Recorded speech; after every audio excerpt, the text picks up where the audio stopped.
Hey guys, welcome to another Almost Inevitable tutorial, and in this video what we're going to do is we're going to learn how to make archive pages for blog posts. Alright, so here you can see a lot of blog posts, right? And they look like this, right? Cool.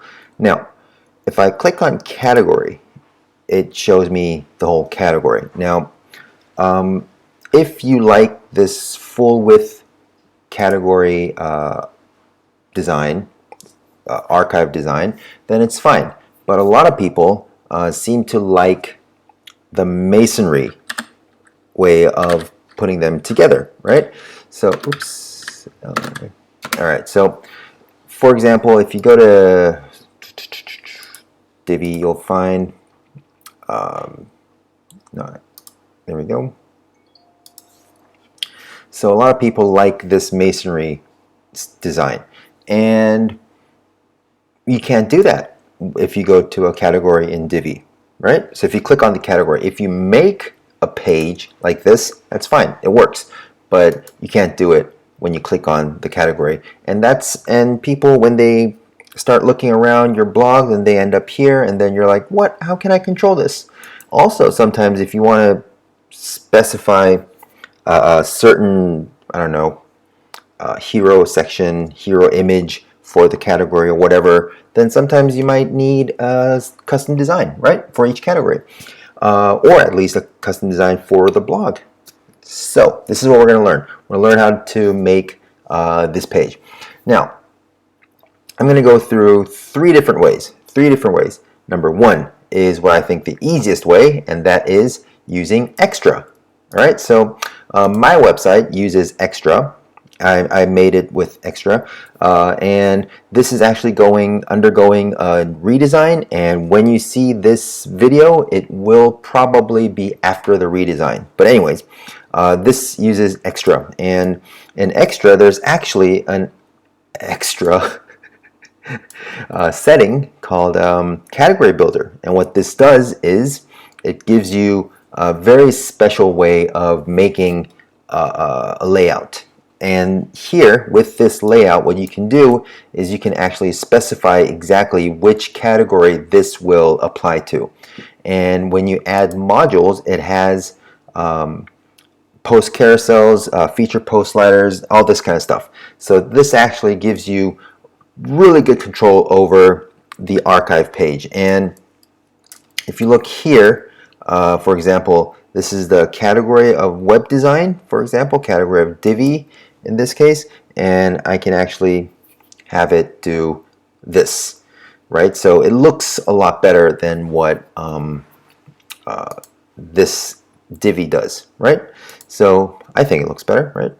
So yeah, and you can actually add a slider on top if you wanted to from just this category. This is all possible. Okay, now that's why I actually suggest using Extra.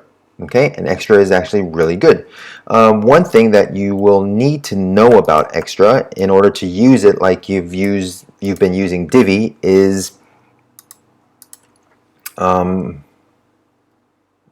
here there is over here you can see there's template, there's a full width template, and then there's also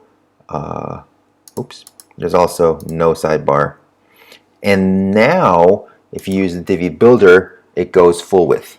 So you can use it like the Divi Builder, and that's the main issue that people have with Extra, but this is how you get around it. So actually it's pretty much the same thing as Divi, but it just has the category builders, which I think is a great feature, and I think Extra and Divi consolidated might even be. Anyways, you just use Extra. It's pretty good. All right, so I think that's a great option. That's number one. Number two is a very hard way, but it's really cool. And if you want to get down into it, I think this helps a lot. All right, and you will learn a little bit about WordPress. If you want to learn number three, skip ahead, and we'll talk about number three. So I'll leave a timestamp under the video, and you can just skip ahead if you want to go to step three. Step three, method 3 is the easiest way of doing it. Anyways, so this is the harder way, but this is more codey. All right. So what the way that WordPress works is you're actually going through this page is actually going through a loop. Okay, so that means you're telling WordPress if there are any posts that are in category 2, and if there are, then start showing them in a certain way, like this, and keep showing them until either you run out of posts or you reach the end of how many you want to show, and then start pagination. Okay, so that's how this works. What we're going to do is actually try to make our own page, make our own PHP file. In order to do this, what you're going to need is you're going to need a child theme. All right, so where do you get a child theme? Well, I'm happy you asked. So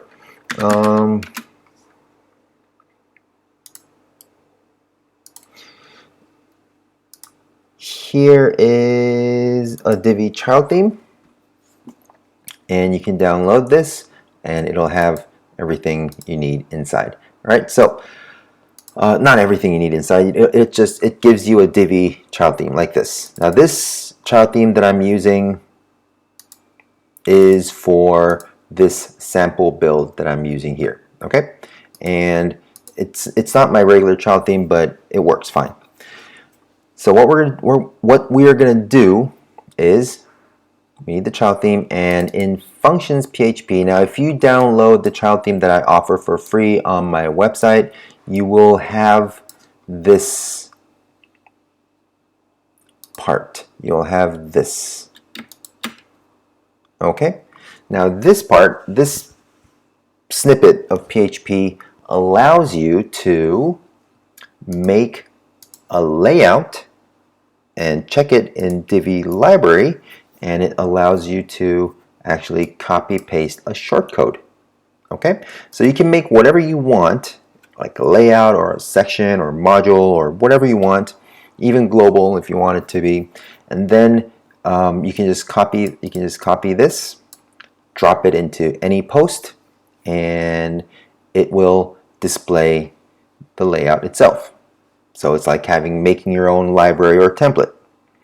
Now, what we're going to do is we're going to make a PHP file. Now, normally when you make a PHP file for WordPress and you're going to make it for a category, you're going to have to include the loop, so all the posts will show and all that, and you're going to have to do a lot of stuff, make the PHP file work. But we're going to do it an easier way. We're going to go to Divi, take page. Now you're going to copy that, Command C, and go to Divi child, Command V. There we go. Right now, you're going to take page PHP, change that name to category PHP. And this is what it looks like. Now this is a regular page in Divi, and we don't need any of this. We don't need any of this, and we don't even need the loop. We don't need any of this. Okay, so we're going to get rid of everything from line 10 all the way to line 69. Now an easy way to see this is you can see main content starting here, and then that PHP if clause starts, ends that, and then keeps going through while, that's the loop, and then end if all the way down to here. Now, the easy way to find it is to find the main content where it's being closed, the div is closed, so you take everything out in between, done. This is a basic category page. Now, if you go to, oh yeah, we don't actually need this at all either. So, if you go to a category, it will show this. Now, this is useless for us, but we're going to make it useful because what we're going to do is add a new layout. Okay? Now, we're going to start with a layout like that, and this adds a new layout to the Divi library. if I add the name. So category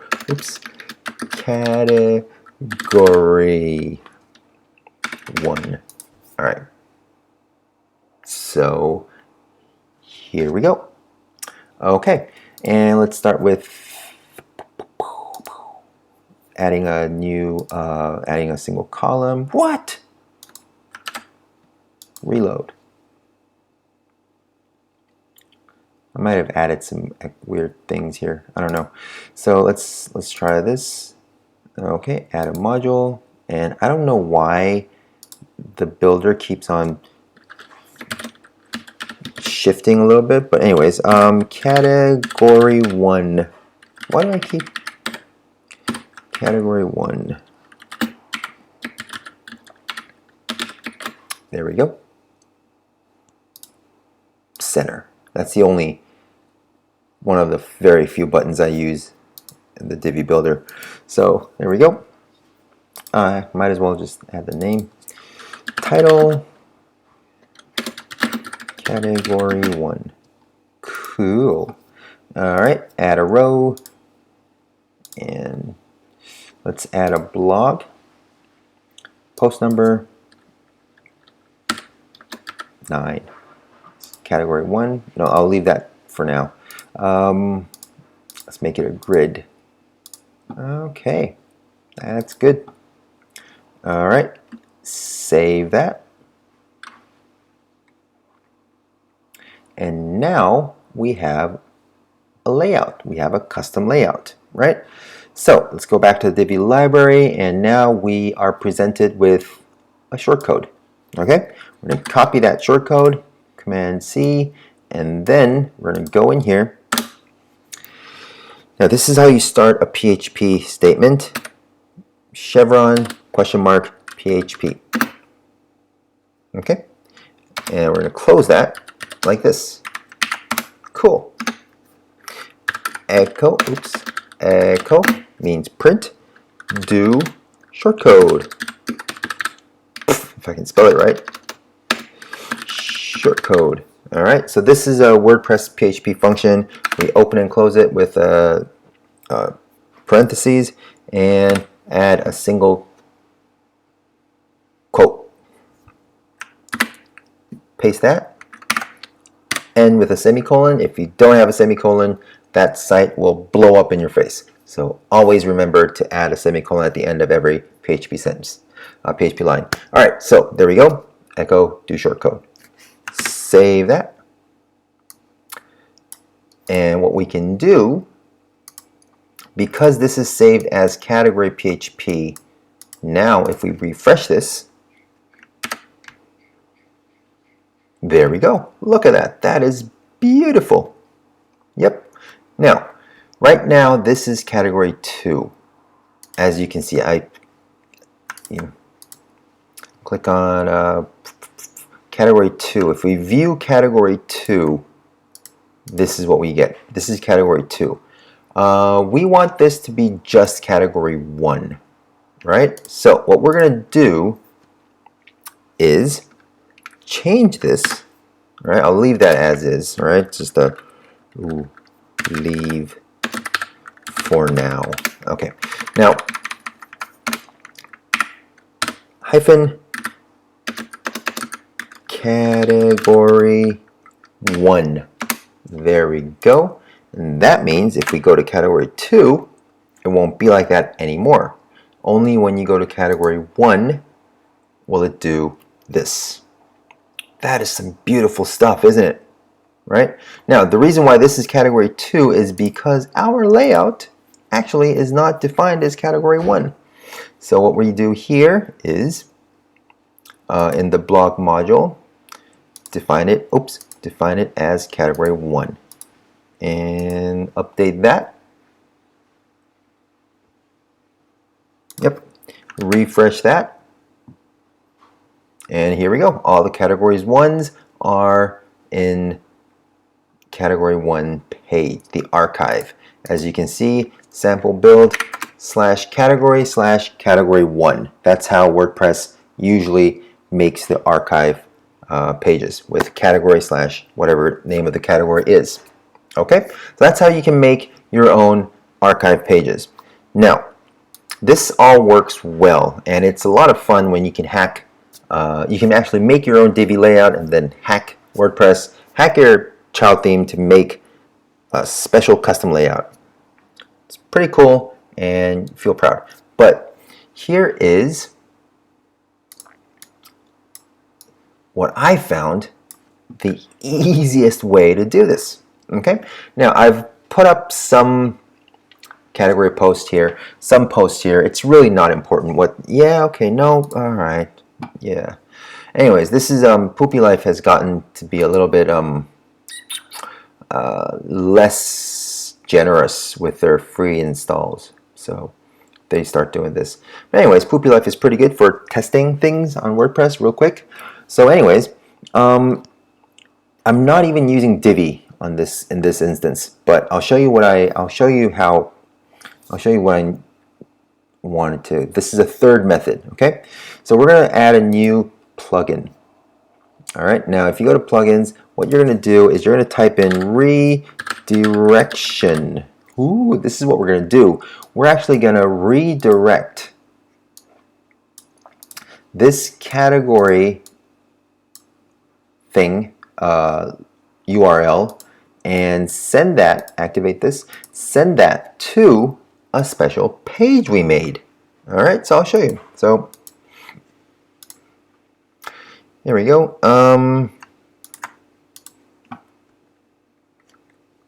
And new category 1. This is category 1, and I will publish that. Now, as you can see, it says Poopy Life / category 1, right? If we actually check the categories in the posts, and if we click view here, it will show us category / category 1, all right? And this is, you know, the categories. I mean, the blog posts inside category 1, okay? Now that we have the redirection plugin activated, we can go to settings, or if you want to find it in the menu, it's over here, tools, redirection, okay? And there we go. Now, the important thing about using this plugin is, and I've made a couple mistakes when I first started using this, is you have to use the relative URL. Now that's the most important part, the relative URL. When someone wants to go to this page by, for example, clicking on like the category link, the link to the categories, if they click that, like I don't know where it is. Oh, there we go. If they click this, for example, it will go to category. So this is the domain. This is the relative link. Notice that I am copying everything from the slash right here. Okay, so that is where you want to start. And this goes to where's that page?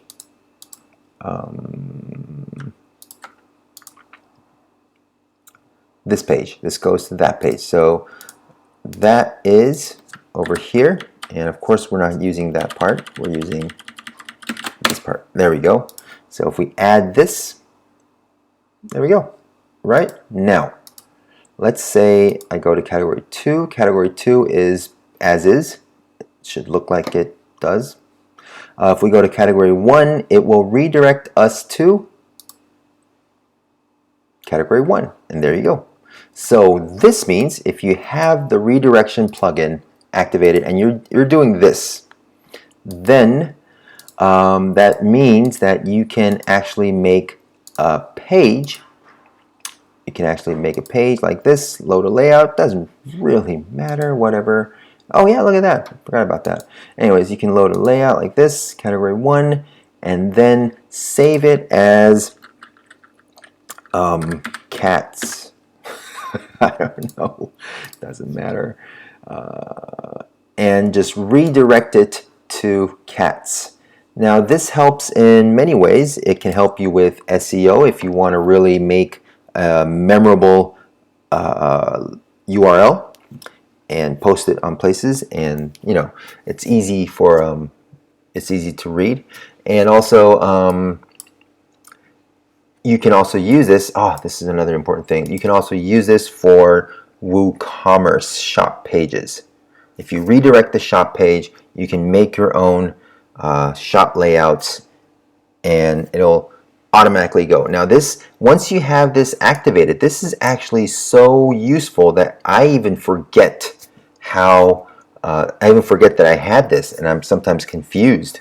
So this is how, that's how good this is. All right, and also you can make your own 404s and everything. So this plugin is really good. It ties up all the loose ends that you don't have full control, and then you can send it over to whatever you build on the Divi builder on separate pages, and it'll all work really well. Okay, so those are 3 methods. 1, use extra. 2, take the shortcode, drop it into a PHP file, category.php. 3, use a redirection. Okay, so I hope this helps, and let me know if you have any questions, and I will see you in another video. Okay, all right, have a great day. Bye bye.